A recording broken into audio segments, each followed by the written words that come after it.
Hi, it's me again with Corel Tips and Tricks, part 2 of this. The other one is actually part 1.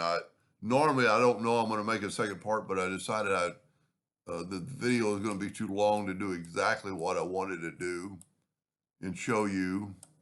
So we have the same object, and if you didn't watch this is just a little bit of maybe a skill set.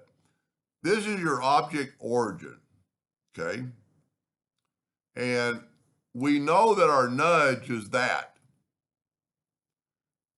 So this isn't really going to help in this case, but I'm going to show you another way too. I'm going to put the object origin on 0, 0, and that put that right in the middle of the top of the page. Okay. Now we know that to move it over, it's 9.57557. You can make a duplicate of this and go over here and type in 9.557, and it moved it over exactly where it needs to be. Now it only worked because from part 1 where I'd rotated it. So that's another way to do something. And then the other can be done with math also, but since we have to hit that spot, it's a little different. The other thing I wanted to show is a while ago I measured it with the parallel dimension tool. And when you do that, this one in particular case is pretty easy because you're going from a node to a node, okay?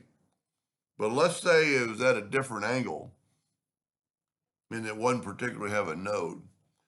You could take an indexing line and have it snap to that node, take another indexing line and have it snap to that node, and then you could use the parallel dimension tool to measure between these two nodes, but you have to hold down the control button and you get 9.557. The other way to do it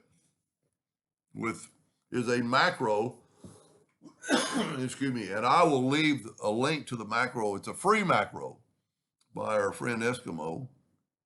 And I was just doing this morning. I thought this would be a good way to show it off. So go to Tools and Scripts, and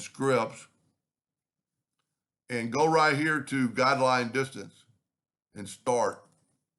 And watch this. I can select that guideline, Shift select that guideline, 9.579. So the best scenario of using this is that these lines are 9.557 apart. If you did something inadvertently and didn't hold down the control button and you go a little bit of an angle,